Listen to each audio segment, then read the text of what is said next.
Assalamualaikum warahmatullahi wabarakatuh. Apa kabar semuanya?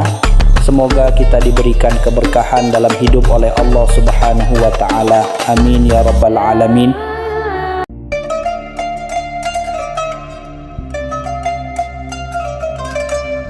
Abu Nawas dan Pak Hitung. Suatu hari, Raja Harun ar-Rasyid kedatangan seorang pria yang mengaku sebagai ahli matematika paling pintar sedunia. Namanya Pak Hitung. Ia pria berkacamata tebal, berjanggut tipis, dan selalu membawa papan tulis kecil kemana-mana. Paduka Raja, aku ingin menguji kecerdasan orang-orang di kerajaan ini. Jika ada yang bisa mengalahkanku dalam hitungan, aku akan memberikan 100 keping emas. Tapi kalau aku menang, aku ingin hadiah dari kerajaan, kata Pak Hitung dengan penuh percaya diri. Raja mengangguk dan tersenyum. Baiklah, aku punya orang yang tepat untuk melawanmu. Pengawal, panggil Abu Nawas. Seluruh istana langsung ribut. Bagaimana mungkin Abu Nawas, si pemikir menyeleneh, bisa menang melawan ahli matematika? Tak lama Abu Nawas datang dengan santai, membawa sepotong roti dan segelas teh. Paduka memanggilku? Aku baru saja mimpi menemukan harta karun di bawah bantal. Lalu aku terbangun sebelum sampai mengambilnya. Keluh Abu Nawas membuat semua orang tertawa. Abu Nawas, kata Raja, hari ini kau harus melawan Pak Hitung. Kalau kau menang, kau dapat 100 keping emas. Mata Abu Nawas berbinar. Wah, kalau begitu, ayo kita mulai. Pak Hitung mengambil kapur dan menulis angka di papan tulis. Berapakah hasil dari 123 dikali 45? Tanyanya dengan penuh percaya diri. Abu Nawas menggaruk kepalanya, lalu bertanya, kau mau jawaban cepat atau jawaban benar? Tentu yang benar, jawab Pak Hitung. Abu Nawas tersenyum. Kalau begitu, kau saja yang hitung. Aku akan menunggu jawabannya. Seluruh ruangan terdiam. Raja tertawa. Pak Hitung mulai merasa kesal. Baiklah, lanjut ke tantangan selanjutnya, katanya dengan wajah cemberut. Pak Hitung menulis di papan. X tambah 7 sama dengan 15. Berapakah X? Abu Nawas menatap papan tulis dengan serius, lalu bertanya, apa X ini sangat berharga? Pak Hitung bingung. Tentu saja X itu harus dicari. Abu Nawas menghela napas. Kalau begitu, kau saja yang cari. Aku tak punya waktu mencari sesuatu yang hilang. Seluruh istana tertawa terbahak-bahak. Pak Hitung mulai geram. Baiklah, aku beri tantangan terakhir. Kalau kau menang, aku akui kekalahanku. Pak Hitung berpikir keras, lalu berkata, jika satu orang menggali lubang dalam 10 menit, berapa lama waktu yang dibutuhkan 10 orang untuk menggali lubang yang sama? Abu Nawas langsung menjawab, tidak butuh waktu sama sekali. Pak Hitung melongo. Kenapa begitu? Abu Nawas tersenyum, karena lubangnya sudah digali oleh orang pertama. Seketika seluruh istana meledak dalam tawa. Raja sampai menepuk meja karena terlalu geli. Pak Hitung mundur lesu. Aku menyerah, Raja. Aku tidak bisa mengalahkan kepintaran Abu Nawas. Raja pun memberikan Abu Nawas 100 keping emas sambil tertawa. Dan begitulah, tanpa perlu menghitung satu angka pun, Abu Nawas berhasil menang hanya dengan logika kocaknya. Cerita selanjutnya, Abu Nawas dan hukum 3 suap. Suatu hari di Baghdad, seorang laki-laki kurus bernama Jalal ditangkap dan dibawa ke pengadilan. Kesalahannya, ia memakan 3 suap nasi di warung seorang saudagar kaya bernama Hamid tanpa membayar. Orang-orang pasar heboh. Bagaimana mungkin 3 suap bisa dianggap pencurian? Bahkan burung pipit pun makan lebih banyak. Saat itu Abu Nawas kebetulan lewat dan mendengar keramaian. Ia bertanya kepada seorang di pinggir jalan, "Ada apa ini?" "Jalal ditangkap karena makan 3 suap tanpa pembayar," kata si laki-laki. Abu Nawas menjernyet, "3 suap? Sejak kapan ini menjadi masalah besar?" "Sejak Hamid melaporkannya. Dia bilang kalau semua orang mencuri 3 suap, lama-lama warungnya bangkrut." Abu Nawas mengelus janggutnya dan tersenyum. Ia mendengar seperti tantangan yang menarik. Di pengadilan, Hakim Abdul Qadir bertanya dengan serius, "Jalal, apakah benar kau makan 3 suap makanan di warung Hamid tanpa membayar?" Jalal yang wajahnya lebih pucat dari bubur basi menjawab, "Benar yang mulia. Saya lapar. Saya ingin mencicipi, tapi saya tidak berniat mencuri."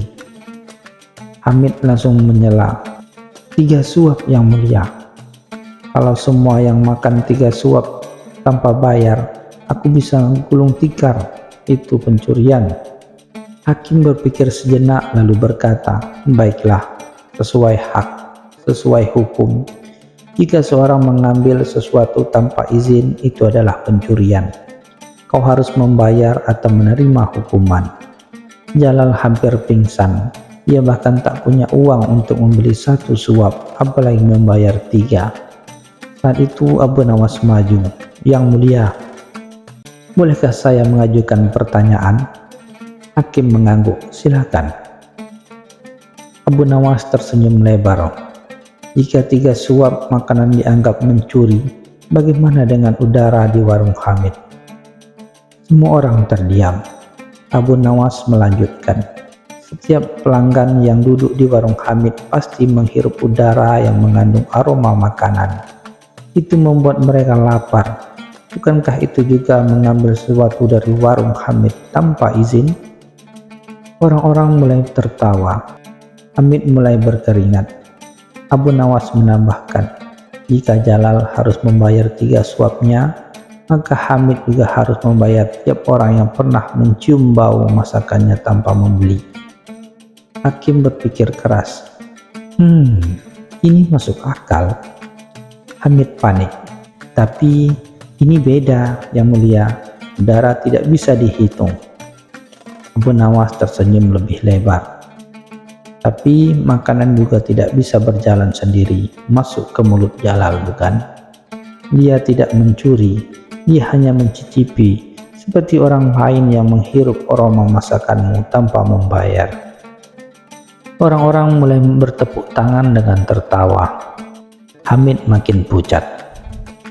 Akhirnya hakim berkata, "Aku putuskan, Jalal dibebaskan. Dan mulai sekarang tidak boleh ada lagi hukum aneh yang merugikan orang miskin hanya dengan keuntungan orang kaya." Jalal langsung bersujud syukur. Hamid hanya bisa cemberut seperti kucing kehilangan ikan. Dan Abu Nawas, ia pergi dengan puas, sambil bersiul mencari tantangan baru untuk menguji kecerdikannya. Cerita selanjutnya. Kisah aneh seekor keledai yang bisa bicara. Pada suatu hari, Abu Nawas sedang duduk di depan rumahnya sambil menikmati secangkir teh hangat.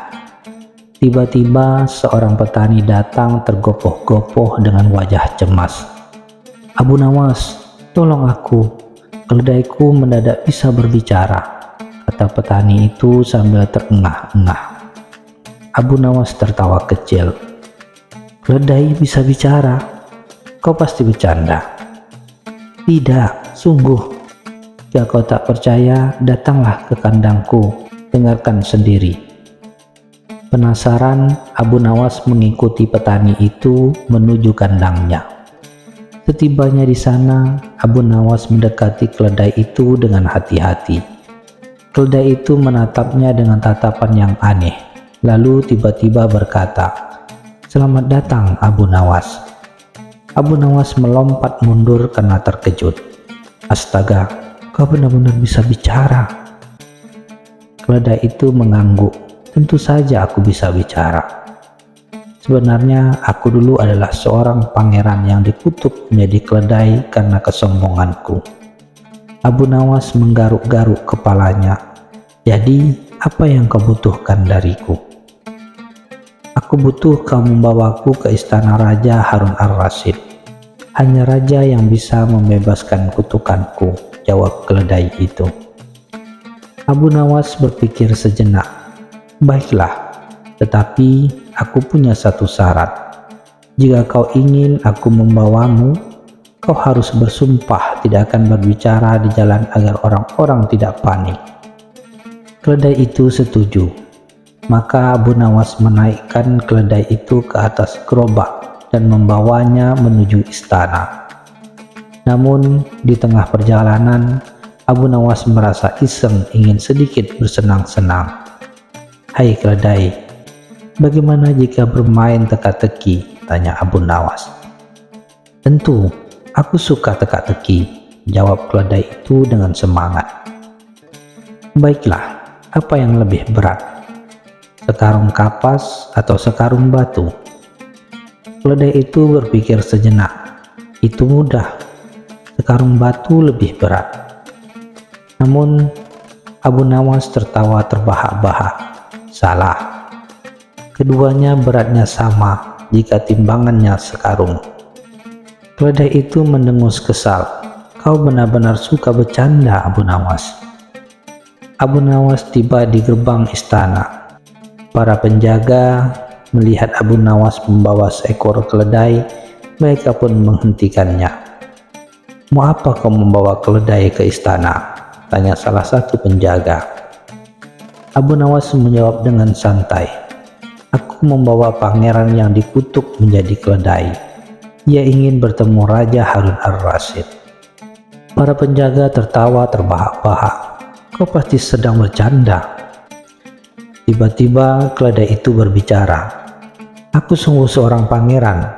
Cepat bawa aku menghadap raja. Para penjaga terbelalak kaget dan segera membawa Abu Nawas serta keledai itu menghadap Raja Harun ar-Rasyid. Setelah mendengar kisah keledai tersebut, Raja Harun ar-Rasyid tertawa terpingkal-pingkal. Abu Nawas, kau selalu membawakan kejutan untukku. Abu Nawas tersenyum. Yang mulia, mungkin kita bisa mencoba membebaskan kutukannya dengan sedikit doa dan percikan air suci. Raja setuju. Mereka pun mencoba ritual tersebut. Anehnya, tidak ada yang terjadi. Keledai itu tetap keledai. Abu Nawas mengangguk penuh kebijaksanaan. Yang mulia, mungkin kutukannya tidak bisa dibatalkan dengan cara biasa. Mungkin ia harus belajar menerima takdirnya sebagai keledai yang bijak dan membantu para petani di desa. Keledai itu termenung sejenak, lalu berkata, mungkin kau benar, Abu Nawas. Aku akan menerima takdirku. Akhirnya, keledai itu hidup bahagia di desa, membantu petani dengan bijaksana, memberikan nasihat, dan menjadi keledai yang paling terkenal di seluruh negeri. Dan tentu saja Abu Nawas tetap menjadi pahlawan bagi semua orang yang membutuhkan solusi untuk masalah-masalah paling aneh sekalipun. Cerita selanjutnya, Abu Nawas dan ketakutan yang tak terlihat.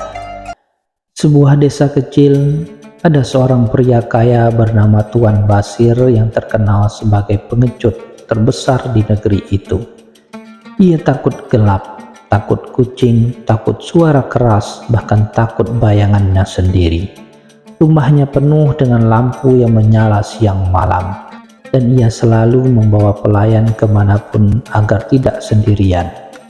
Suatu hari, desas-desus tersebut bahwa ada hantu berkeliaran di desa. Warga mulai ketakutan, tetapi tidak ada yang lebih panik daripada Tuan Basir. Ia segera mencari Abu Nawas, sang pemikir ulung, untuk meminta bantuan. Abu Nawas, aku butuh pertolonganmu, kata Tuan Basir dengan wajah pucat. Ada apa, Tuan? "Apakah kucing tetanggamu menakut-nakutimu lagi?" tanya Abu Nawas sambil terkekeh. "Ini lebih buruk. Ada hantu di desa kita. Aku tidak bisa tidur. Aku tidak bisa makan. Aku bahkan tidak bisa bernapas dengan tenang." Abu Nawas mengelus janggutnya dan berpura-pura berpikir keras. Lalu ia berkata, "Baiklah, aku akan membantumu. Tapi aku butuh bayaran 50 keping emas." Meskipun agak keberatan, Tuan Basir segera menyerahkan emas itu. Baginya tidak ada harga yang terlalu mahal untuk menghilangkan ketakutannya. Malam harinya, Abu Nawas membawa Tuan Basir ke tengah hutan dengan alasan untuk mengusir hantu. Di tangan Abu Nawas ada sekantong besar yang tampak berat. "Apa isi kantong itu?" tanya Tuan Basir gemetar. Ini adalah senjata rahasia untuk melawan ketakutan," jawab Abu Nawas misterius. Begitu mereka sampai di tengah hutan yang gelap, Abu Nawas menggali lubang kecil di tanah dan menuangkan isi kantong itu ke dalamnya. Anehnya, yang keluar dari kantong itu hanyalah pasir. "Apa maksudnya ini, Abu Nawas? Kenapa kau mengubur pasir?" Abu Nawas tersenyum. "Ini bukan sembarang pasir. Ini adalah pasir keberanian." Tuan Basir menelan ludah. "Pasir keberanian?" "Benar. Jika kau berdiri di atas selama 5 menit, kau akan kebal terhadap segala ketakutan." Meskipun ragu-ragu, Tuan Basir terlalu takut untuk membantah Abu Nawas. Ia pun berdiri di atas pasir itu dengan tubuh gemetar. Sementara itu, Abu Nawas diam-diam berjalan ke belakang semak-semak. Tiba-tiba, suara mengerikan menggema di hutan. Tuan Basir langsung meloncat dan berlari sekencang-kencangnya, seperti kijang dikejar singa. Ia harus berlari hingga sampai di rumahnya dengan napas terengah-engah. Keesokan paginya, Abu Nawas datang ke rumah Tuan Basir sambil tertawa. "Bagaimana, Tuan Basir? Apakah pasir keberanian itu bekerja?" tanyanya dengan wajah penuh kemenangan. Tuan Basir menatapnya dengan marah. "Abu Nawas, kau menipuku. Itu bukan pasir keberanian. Itu hanya pasir biasa, dan suara hantu itu pasti kau yang membuatnya." Abu Nawas mengangguk santai. "Benar, tapi itulah dirimu sekarang. Tadi malam kau lari melewati hutan sendirian, dalam gelap, tanpa lampu, tanpa pelayanan, tanpa terjatuh dan pingsan. Kau bahkan berani menatap wajahku dengan penuh amarah. Tidakkah kau sadar bahwa ketakutanmu hilang? Kau sudah melawan ketakutanmu sendiri." Tuan Basir terdiam. Ia menyadari bahwa selama ini ketakutannya hanya ilusi dalam pikirannya sendiri. Ia menghela napas panjang dan tersenyum. "Abu Nawas, kau benar. Ketakutan itu hanya ada jika kita membiarkannya menguasai diri kita. Tapi tetap saja, kau membuatku lari seperti orang gila tadi malam." Abu Nawas tertawa. "Anggap saja itu latihan lari gratis." Sejak hari itu, Tuan Basir tidak lagi dikenal sebagai pengecut. Ia mulai berani berjalan sendirian di malam hari, tidak takut suara keras, dan bahkan mengadopsi seekor anjing. Dan tentu saja Abu Nawas menjadi 50 keping emas lebih kaya dan 100 kali lebih puas melihat ekspresi Tuan Basir saat ia berlari ketakutan. Cerita selanjutnya, Abu Nawas dan kucing yang pandai berhitung. Pada suatu hari yang cerah di Baghdad, seorang saudagar kaya bernama Malik membuat pengumuman mengejutkan di pasar. "Barang siapa yang bisa menunjukkan hewan yang bisa berhitung, aku akan beri hadiah 1000 keping emas." Orang-orang berbondong-bondong membawa hewan peliharaan mereka. Ada yang membawa burung beo yang bisa berbicara, ada anjing yang bisa mengambil barang sesuai perintah, Bahkan ada seekor kambing yang konon bisa menari jika mendengar musik. Namun Malik menggeleng setiap kali melihatnya. Aku mau hewan yang bisa berhitung, bukan yang hanya bisa bermain. Orang-orang mulai menyerah hingga tiba-tiba Abu Nawas datang dengan membawa seekor kucing berbulu hitam putih. Kucing ini bisa berhitung, kata Abu Nawas dengan percaya diri. Orang-orang tertawa. Mana mungkin, kucing hanya bisa mengeong dan tidur. Malik yang penasaran berkata, baiklah, buktikan. Abu Nawas lalu menaruh 5 ekor ikan di hadapan si kucing. Kucing, berapa ikan yang ada di depanmu? Si kucing menatap ikan-ikan itu, lalu dengan tenang mengambil 1 ekor dan memakannya. Orang-orang terkejut. Malik menyerengit, ini bukan menghitung, dia hanya makan. Abu Nawas tersenyum, tunggu dulu, Yang Mulia. Ia lalu bertanya lagi kepada kucingnya, sekarang berapa ikan yang tersisa? Si kucing menatap ikan-ikan itu lagi, lalu dengan santai mengambil 1 ekor lagi dan memakannya. Malik mulai kehilangan kesabaran. Apa maksudmu, Abu Nawas? Abu Nawas menjawab, lihatlah, tadi ada 5 ikan, setelah dia makan 1 tinggal 4, sekarang dia makan lagi tinggal 3, dan dia sedang berhitung dengan cara sendiri. Orang-orang mulai tertawa, sementara Malik semakin kesal. Ini bukan berhitung, ini hanya kucing lapar, teriak Malik. Abu Nawas menggeleng, justru inilah cara berhitung yang paling jujur. Kalau manusia berhitung, mereka hanya mengucapkan angka, tapi kucing ini, setiap kali kita bertanya, ia menghitung dengan makanan. Semua orang tertawa terbahak-bahak. Malik akhirnya sadar bahwa ia telah dikerjai oleh kecerdikan Abu Nawas. Karena merasa dipermalukan, Malik akhirnya berkata, baiklah Abu Nawas, kau memang cerdik. Tapi karena aku sudah berjanji, aku akan tetap memberimu hadiah. Ia pun menyerahkan 1000 keping emas kepada Abu Nawas. Dengan santai Abu Nawas berbisik kepada kucingnya, sekarang kita makan enak malam ini. Dan si kucing, ia hanya menjilat-jilat bibirnya, puas dengan hitungan yang sempurna. Cerita selanjutnya, Abu Jahil dan ember berisi kebodohan. Suatu hari, Raja Harun ar-Rasyid merasa heran. Mengapa orang-orang di kerajaannya semakin lama semakin bertingkah aneh? Ada yang percaya bahwa memegang batu panas bisa menyembuhkan sakit kepala. Ada yang yakin bahwa tidur di bawah tempat tidur bisa membuat mimpi lebih jelas. Bahkan ada seorang pria yang mengadu ke istana karena istrinya menuntut cerai hanya karena dia makan sup pakai sendok terbalik. Raja pun mengeluh, mengapa begitu banyak orang bodoh di negeri ini. Seorang penasihat berkata, Yang Mulia, mungkin ini semua karena Abu Jahil. Raja langsung teringat pada Abu Jahil, si pembuat onar dan tukang tipu yang selalu punya ide-ide absurd. Maka ia pun memanggil Abu Jahil ke istana. Abu Jahil, aku ingin kau menemukan sumber kebodohan di negeri ini dan membuangnya jauh-jauh. Abu Jahil yang licik melihat ini sebagai peluang baik. Yang Mulia, beri aku waktu 3 hari dan aku akan menemukan sumber kebodohan itu. Abu Jahil berjalan keliling kota mencari sesuatu yang bisa dijadikan sumber kebodohan.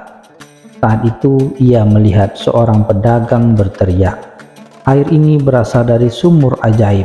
Siapapun yang minum akan menjadi lebih kaya. Orang-orang langsung berebut membeli air itu dengan harga mahal. Tapi setelah minum, mereka tetap miskin dan yang kaya justru si pedagang itu. Abu Jahil tertawa, inilah kebodohan, katanya. Ia pun mengambil ember kosong dan pura-pura menangkap sesuatu di udara. Setelah itu ia menutup ember itu rapat-rapat dan mengikatnya dengan tali. Seorang warga bertanya, apa yang kau lakukan Abu Jahil? Aku baru saja menangkap kebodohan di sini, jawab Abu Jahil. Keesokan harinya, Abu Jahil datang ke istana dengan membawa ember bertutup rapat. Raja bertanya, "Apa ini, Abu Jahil?"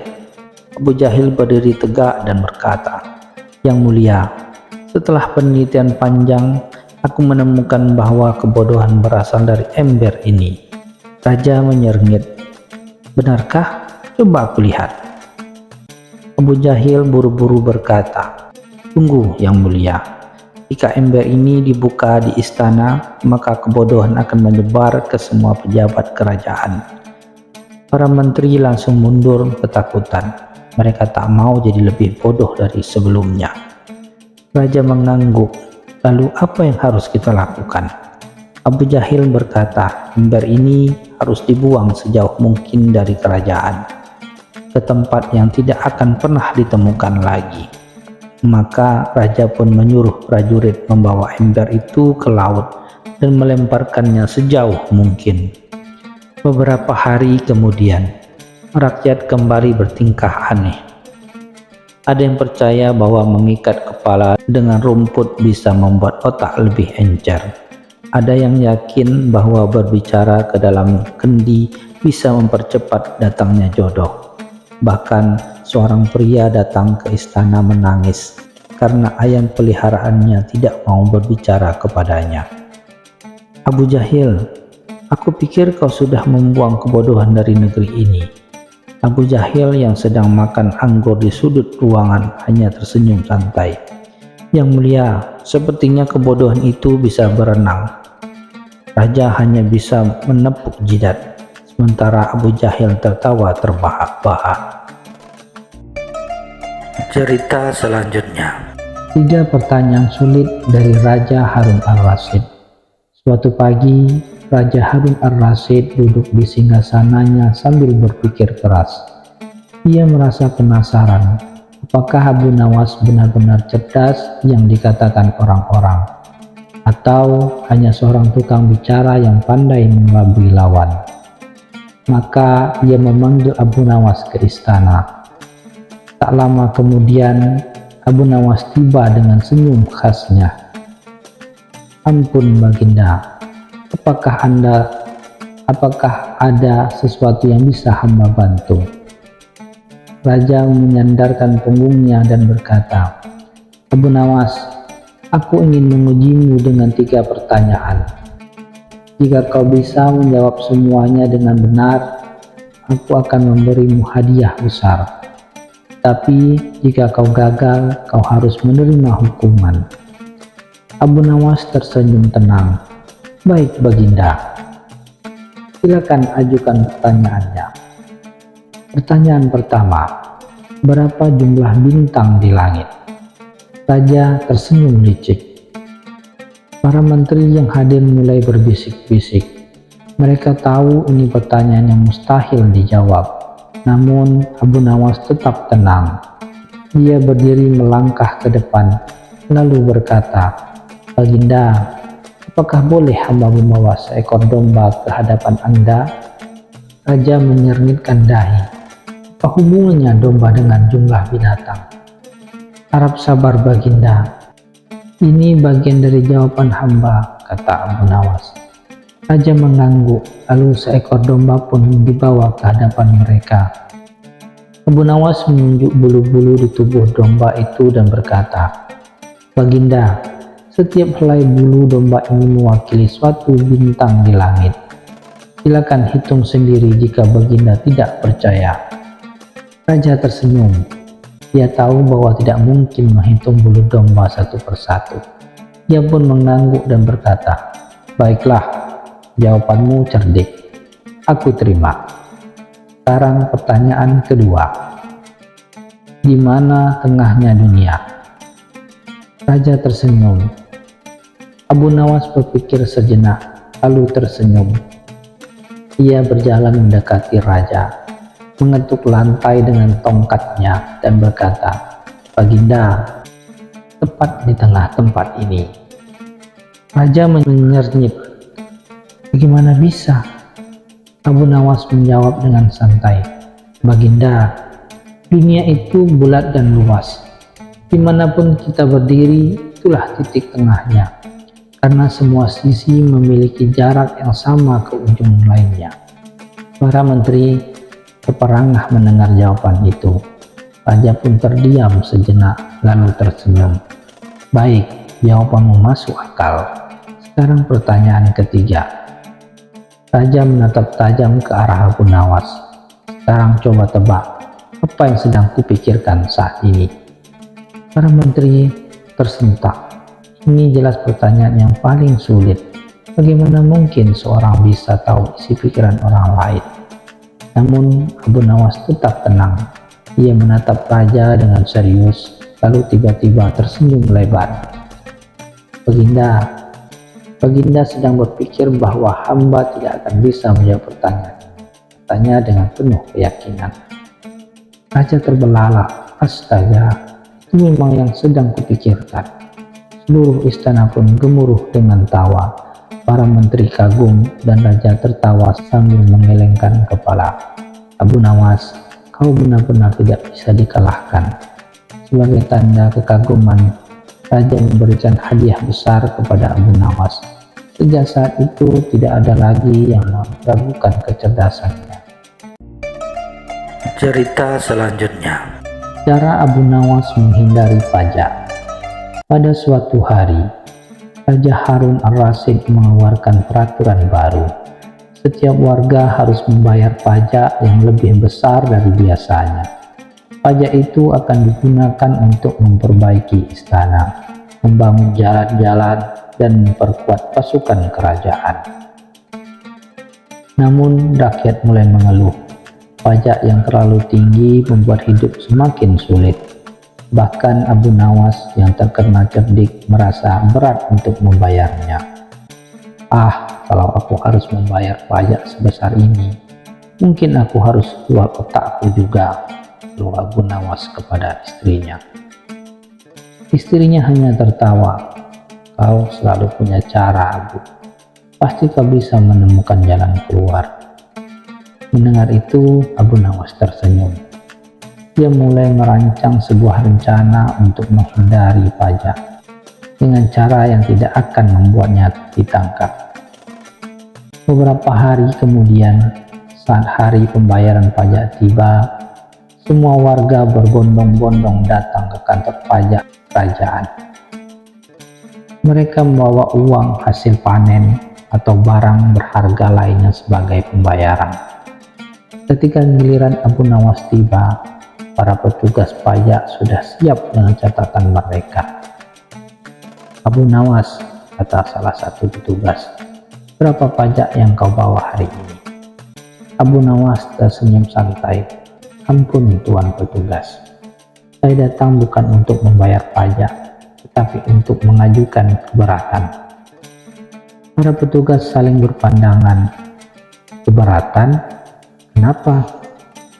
Abu Nawas menarik napas dalam-dalam, lalu berkata dengan serius, begini Tuan, pajak itu kan harus adil bukan? Betul, jawab. Dan pajak juga harus sesuai dengan penghasilan seseorang bukan? Lanjut Abu Nawas. Betul juga, kata petugas itu merasa curiga. Kalau begitu, mari kita hitung penghasilan saya, kata Abu Nawas dengan percaya diri. Abu Nawas mengambil secarik kertas dan mulai menulis sesuatu. Kita hitung dari 1 tahun terakhir. Dalam setahun, saya telah membantu Raja menyelesaikan 5 masalah sulit. Sebagai imbalannya, Raja memberi saya hadiah emas dan perak. Para petugas mengangguk. Itu benar. Tapi, lanjut Abu Nawas, selama setahun ini, saya juga telah membuat Raja tertawa sebanyak 10 kali dengan kecerdikan saya. Petugas pajak mengerutkan dahi. Lalu, Abu Nawas tersenyum. Tertawa adalah obat terbaik, bukan? Jika saya membuat Raja tertawa, berarti saya telah menjaga kesehatannya. Jika Raja sehat, maka dia bisa memimpin kerajaan dengan baik. Jika kerajaan baik, maka rakyat pun sejahtera. Jadi bisa dibilang saya telah berkontribusi besar bagi kerajaan ini. Para petugas mulai bingung, tapi apa hubungannya dengan pajak? Abu Nawas menatap mereka dengan penuh keyakinan. Penghasilan saya bukan hanya dalam bentuk uang, tapi juga dalam bentuk kebahagiaan raja. Dan karena kebahagiaan itu tidak bisa dihitung dengan angka, maka pajak saya juga tidak bisa dihitung. Dengan kata lain, saya tidak perlu membayar pajak. Para petugas pajak terdiam. Mereka tidak bisa membantah logika aneh Abu Nawas. Akhirnya, kepala petugas pajak menghela napas dan berkata, "Baiklah Abu Nawas, kau menang kali ini, tapi jangan coba-coba mengelabui kami tahun depan." Abu Nawas tersenyum puas. "Tentu Tuan, tahun depan mungkin saya akan membuat perhitungan yang lebih rumit." Seluruh warga yang menyaksikan kejadian itu tertawa terbahak-bahak. Mereka kagum dengan kecerdikan Abu Nawas yang berhasil menghindari pajak tanpa melanggar hukum. Sementara itu, di istana, Raja Harun al-Rashid mendengar cerita ini dan tertawa terpingkal-pingkal. Abu Nawas memang selalu punya cara, biarkan saja kali ini. Ia pantas mendapatkan kebebasannya dari pajak. Dan begitulah Abu Nawas sekali lagi berhasil mengelabui sistem dengan kepintarannya. Cerita selanjutnya, Abu Nawas menipu pencuri. Malam itu kota Baghdad sunyi, bulan bersinar terang di langit, dan angin malam bertiup sepoi-sepoi. Di sebuah rumah sederhana di pinggiran kota, Abu Nawas sedang bersantai menikmati teh hangat. Ia baru saja pulang dari istana setelah menerima hadiah dari Raja Harun al-Rashid karena berhasil menyelesaikan tantangan konyol yang diberikan kepadanya. Namun, di balik bayangan yang sempit, seorang pencuri tengah mengintai rumah Abu Nawas. Ia telah lama mendengar Abu Nawas sering mendapat hadiah dari raja. Malam itu, si pencuri berpikir, pasti ada emas dan perak di rumahnya. Aku harus mencurinya malam ini. Saat tengah malam tiba, pencuri itu menyelinap ke halaman rumah Abu Nawas. Dengan hati-hati ia meriksa jendela dan pintu, lalu menemukan jendela belakang yang tidak terkunci. Dengan sigap ia masuk ke dalam rumah tanpa suara. Di dalam rumah, Abu Nawas sedang bersiap tidur, tapi ia memiliki kebiasaan unik. Sebelum tidur, ia selalu berbicara kepada diri sendiri dengan suara lantang. Malam itu, tepat ketika si pencuri mengendap-endap di dalam rumah, Abu Nawas duduk di ranjangnya dan mulai berbicara keras. "Ah, Abu Nawas, hari ini kau beruntung. Raja baru saja memberimu sekantong emas, tapi kau tahu betul, Baghdad penuh pencuri. Jadi kau sudah melakukan tindakan cerdas dengan menyembunyikan emas itu di dalam kandil besar yang ada di pojok dapur." Mendengar itu, si pencuri tersenyum lebar. "Oh, betapa bodohnya Abu Nawas. Ia memberitahuku sendiri di mana ia menyimpan emasnya," pikir si pencuri. Tanpa membuang waktu, si pencuri segera menuju dapur. Di sana ia melihat sebuah kendi besar di pojok ruangan. Dengan penuh semangat, ia memasukkan tangannya ke dalam kendi itu.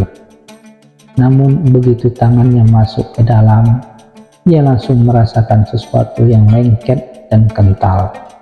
Ia menarik tangannya dan ternyata itu bukan emas, melainkan madu yang sangat lengket. Abu Nawas segera berteriak, "Siapa di dapurku?" Pencuri panik. Ia berusaha menarik tangannya keluar, tapi tangannya malah semakin tertanam dalam kendi karena madunya sangat lengket.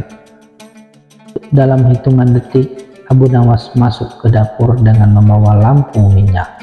Begitu melihat pencuri itu terjebak, ia pura-pura terkejut dan berkata dengan nada santai, "Astaga, apa yang kau lakukan di sini di dapurku?" wahai sahabat malam. Pencuri tergagap. Aku hanya mencari air minum. Abu Nawas tertawa. Air minum? Kau pikir air minum itu lengket seperti madu? Kalau begitu, biar aku bantu. Dengan cepat Abu Nawas mengambil sekantong tepung dari rak dapur dan menuangkannya ke kepala pencuri. Seketika wajah pencuri itu menjadi putih seperti hantu. Tidak berhenti sampai di situ. Abu Nawas mengambil bantal dan memukul pencuri itu di kepala. Pencuri yang sudah panik dan lengket itu berusaha melarikan diri, tetapi malah terpeleset dan jatuh tersungkur di lantai. Pagi harinya, saat matahari mulai terbit, warga mulai berdatangan ke rumah Abu Nawas karena mendengar kegaduhan. Mereka melihat seorang pria penuh madu dan tepung duduk pasrah di lantai dengan wajah seperti adonan roti yang gagal. Ini pencuri yang mencoba mengambil emas di rumahku, kata Abu Nawas kepada warga. Warga tertawa terbahak-bahak melihat keadaan pencuri itu. Akhirnya pencuri diserahkan ke penjaga kota. Abu Nawas mendapat hadiah lagi dari raja karena telah menangkap seorang penjahat dengan cara yang sangat unik. Sejak saat itu, setiap pencuri di Baghdad berpikir 2 kali sebelum mencoba mencuri di rumah Abu Nawas. Cerita selanjutnya. Menjual suara angin. Suatu pagi yang cerah, Abu Nawas sedang duduk santai di tepi sebuah sungai, menikmati angin sepoi-sepoi yang berhembus. Ia menatap langit biru, berpikir sejenak. Di saat seperti itu, ide cemerlang tiba-tiba muncul di kepalanya. Ia segera tersenyum lebar, merasa seolah menemukan rahasia kekayaan yang tak pernah dipikirkan oleh orang lain. Aku akan menjual suara angin, serunya sendiri, hampir tertawa terbahak-bahak. Tentu saja, ide ini tidak datang begitu saja tanpa alasan. Abu Nawas menyadari bahwa orang-orang saling menginginkan sesuatu yang unik dan tidak biasa. Jika aku bisa meyakinkan orang bahwa suara angin ini memiliki nilai, tentu aku bisa menghasilkan banyak uang, pikir Abu Nawas. Dengan tekad bulat, ia bergegas ke pasar. Di sana, ia mulai mencari orang-orang yang tampaknya punya uang lebih. Setelah berkeliling, ia mendekati seorang pedagang kaya yang sedang duduk di bawah tenda. Salam sejahtera, Tuan Pedagang, sapa Abu Nawas dengan ramah. Pedagang itu menatapnya dengan sedikit bingung. Salam Abu Nawas, ada yang bisa kubantu? Abu Nawas mencondongkan tubuhnya, memastikan tidak ada orang lain yang mendengar. Tuan, saya membawa sesuatu yang luar biasa, sesuatu yang mungkin akan membuat Anda kaya raya. Pedagang itu tertarik. Apa itu, Abu Nawas? Aku selalu tertarik dengan hal-hal baru. Abu Nawas tersenyum misterius. Ini adalah suara angin, Tuan. Suara yang bisa membawa keberuntungan, ketenangan, dan kebahagiaan. Setiap orang yang mendengarnya akan merasakan kedamaian yang luar biasa. Pedagang itu terkekeh. Suara angin? Kau bercanda, Abu Nawas. Apakah bisa membeli suara angin? Abu Nawas tetap tenang. Tentu saja bisa, Tuan. Saya menjual suara angin ini dalam bentuk paket khusus. Hanya dengan membeli 1 paket, Anda bisa mendengarkan suara angin yang datang dari berbagai tempat di dunia ini. Angin dari padang pasir, angin dari laut, angin dari pegunungan, dan semua tersedia. Pedagang itu mulai berpikir, menarik, berapa harganya? Abu Nawas menjawab dengan percaya diri, hanya 100 dinar untuk 1 paket suara angin. Tidak ada yang lebih murah dari itu, Tuan. Suara angin yang menenangkan, yang bisa membuat Anda merasa seperti di tempat yang damai. Pedagang itu mengerut kening, tapi Bagaimana aku bisa tahu bahwa suara angin itu nyata? Tidak bisa mendengar angin yang kamu jual. Abu Nawas tersenyum licik. Suara angin ini hanya bisa didengar oleh orang yang benar-benar membutuhkan kedamaian. Jika Anda merasa ada beban berat di hati, Anda akan mendengar suara angin itu. Jika tidak, Anda tidak akan pernah tahu seperti apa rasanya. Pedagang itu berpikir keras. Akhirnya ia menyerah. Baiklah, aku akan membeli 1 paket. Tapi jika ini hanya tipu daya, aku akan memastikan kau mendapatkan hukuman berat. Abu Nawas dengan senang hati menerima uang 100 dinar dan memberikan sebuah kantong kecil kepada pedagang itu. Ini dia tuan, suara angin Anda. Jaga baik-baik, karena ini adalah harta yang tak ternilai. Pedagang itu pulang sambil membawa kantong kecil itu, penasaran dengan apa yang ada di dalamnya. Keesokan harinya, pedagang kaya itu kembali menemui Abu Nawas dengan wajah merah padam. Abu Nawas, apa yang kau berikan padaku? Aku tidak mendengar apapun dari kantong itu. Abu Nawas berpura-pura terkejut. Oh, tuan, saya mohon maaf jika Anda belum bisa merasakannya. Mungkin Anda terlalu sibuk dan tidak fokus. Cobalah duduk tenang dan biarkan angin datang kepada Anda. Pedagang itu menatap Abu Nawas dengan kesal, lalu duduk di tempat yang sunyi. Ia menunggu dengan sabar, berharap ada suara angin yang datang dari kantong itu. Ternyata saat ia menunggu, angin memang berhembus pelan, dan tiba-tiba pedagang itu merasa damai dan tenang. Astaga, teriaknya, aku merasa lebih tenang. Seperti ada suara angin yang datang dari dalam kantong ini. Ini luar biasa. Abu Nawas tersenyum puas.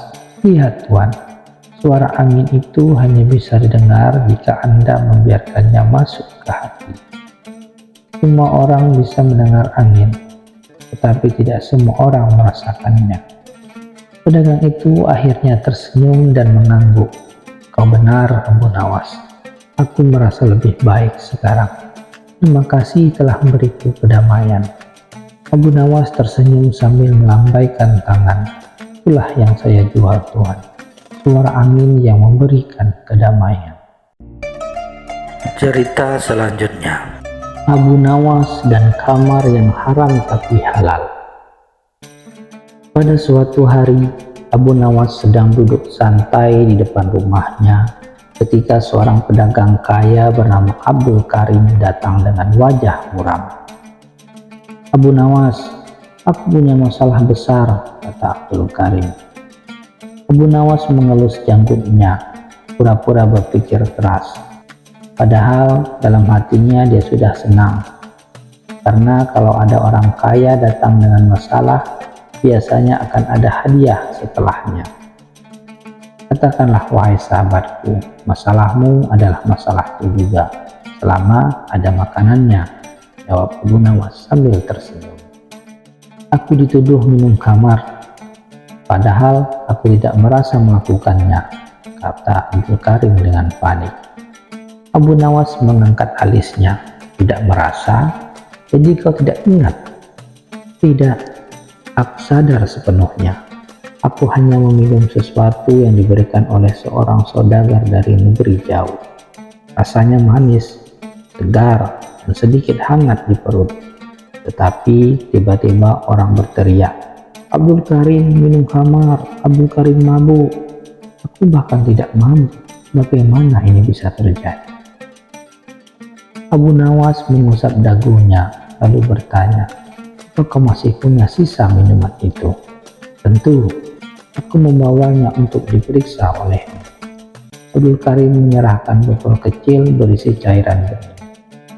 Abu Nawas membuka tutup botol itu, mencium aromanya, lalu tersenyum lebar. Ah, ini bukan khamar. Benarkah? Abdul Karim bersorak girangan. Tapi, lanjut Abu Nawas, aku harus membuktikannya di hadapan hakim agar kau bebas dari tuduhan. Maka mereka pergi ke pengadilan. Hakim yang bertugas adalah Qadhi Harun, yang terkenal tegas dan tidak menyukai Abu Nawas karena sering membuat pusing dengan kecerdikannya. "Abu Nawas, apa kau ingin membela orang yang sudah jelas bersalah?" kata Qadhi Karim. "Yang mulia, saya justru ingin membuktikan bahwa Abdul Karim tidak bermasalah."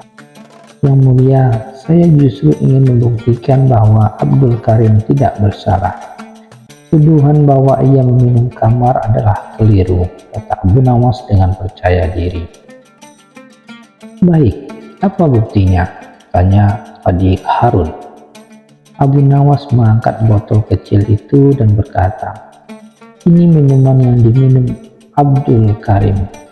Ini minuman yang diminum Abdul Karim. Saya akan membuktikan bahwa ini bukan khamar dengan cara sangat sederhana." Lalu Abu Nawas menyerahkan botol itu kepada Qadhi Harun. "Silakan yang mulia, cium aromanya." Qadhi Harun mencium botol itu dan berkata, Ini memang tidak berbau seperti khamar, tapi bisa saja ini khamar jenis baru." "Bagus, maka cara paling adil untuk membuktikannya adalah dengan meminumnya, bukan?" kata Abu Nawas. Qadhi Harun menyerintik curiga. "Kau ingin aku meminum minuman ini?" "Ya, yang mulia. Jika setelah meminumnya kau mabuk, maka itu khamar dan Abdul Karim bersalah. Tetapi jika tidak, maka Abdul Karim tidak bersalah," kata Abu Nawas dengan wajah serius. Seluruh ruangan menjadi tegang. Semua orang menatap Qadhi Harun dengan penuh harap. Qadhi Harun terjebak. Jika ia menolak meminumnya, berarti ia tidak punya bukti bahwa itu khamar. Tapi jika ia meminumnya dan ternyata tidak mabuk, maka ia harus membebaskan Abdul Karim. Dengan ragu-ragu, Qadhi Harun meneguk minuman itu. Ia menelan, menunggu beberapa saat, lalu berkata, "Aku tidak merasa pusing." "Tepat sekali yang mulia," seru Abu Nawas. "Itu bukan khamar, melainkan air fermentasi dari buah kurma yang belum sampai tahap memabukkannya. Hanya karena minum ini terasa hangat di perut, maka berarti ia haram." Orang-orang bersorak. Abdul Karim melonjak kegirangan. Qadhi Harun yang merasa dipermainkan lagi oleh Abu Nawas hanya bisa menghela napas panjang. Baiklah, Abdul Karim tidak bersalah. Persidangan ditutup. Saat semua orang bubar, Abdul Karim menggenggam tangan Abu Nawas dan berkata, "Kau sangat jenius. Aku harus memberimu hadiah." Abu Nawas tersenyum dan berbisik, "Kau tahu, minuman itu sebenarnya membuat mabuk jika diminum 3 botol penuh." Abdul Karim terkejut. "Lalu kenapa kau memintanya meminum?"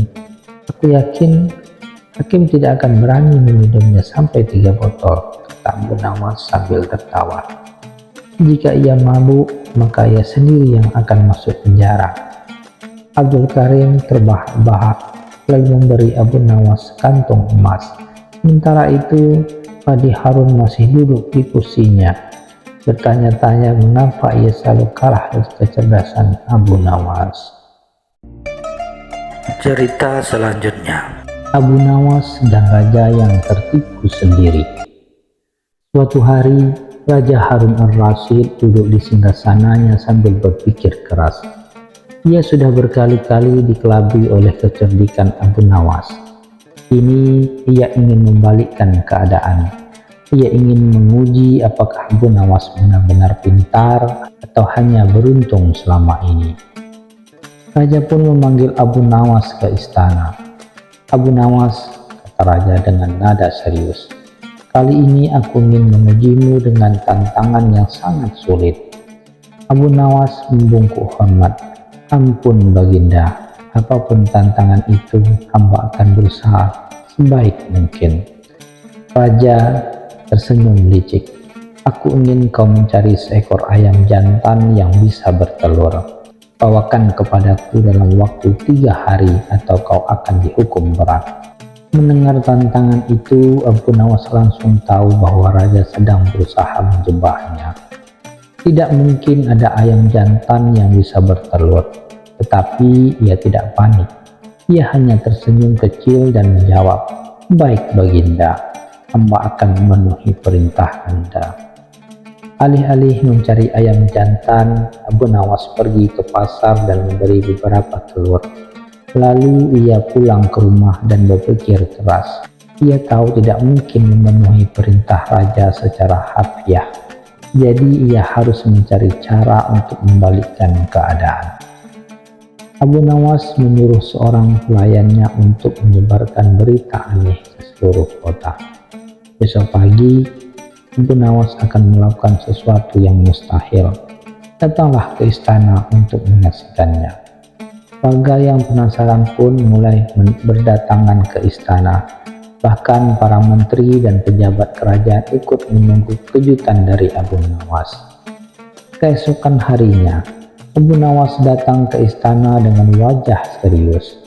Ia membawa sebuah kandang yang tertutup kain. Raja tersenyum penuh kemenangan. Ia yakin kali ini Abu Nawas tidak akan bisa mengelabuinya. "Mana ayam jantan yang bisa bertelur itu, Abu Nawas?" tanya raja dengan nada menantang. Abu Nawas menghela napas lalu berkata, "Ampun Baginda, sebelum hamba menunjukkan ayam jantan ini, izinkan hamba mengajukan satu permintaan kecil." Raja mengangguk. "Baiklah, apa permintaanmu?" Abu Nawas tersenyum lucu. "Hamba ingin Baginda mengeluarkan perintah kerajaan bahwa mulai hari ini seorang laki-laki harus bisa melahirkan bayi." Raja terkejut. "Apa? Mana mungkin laki-laki bisa melahirkan bayi?" Abu Nawas segera menjawab, "Sama seperti mustahilnya ayam jantan bertelur, Baginda." Istana langsung hening selama beberapa detik. Lalu tiba-tiba terdengar suara tawa dari para menteri, pengawal, dan rakyat yang hadir. Raja terdiam, lalu tertawa terbahak-bahak. Ia menyadari bahwa Abu Nawas telah berhasil membalikkan jebakan yang ia buat sendiri. "Abu Nawas, kau benar-benar tidak bisa dikalahkan. Aku akan mencoba menipumu, tapi malah aku yang tertipu sendiri." Karena kecerdikan Abu Nawas, raja pun mengampuninya dan memberinya hadiah besar. Sejak saat itu, raja berpikir 2 kali sebelum mencoba mengerjai Abu Nawas lagi.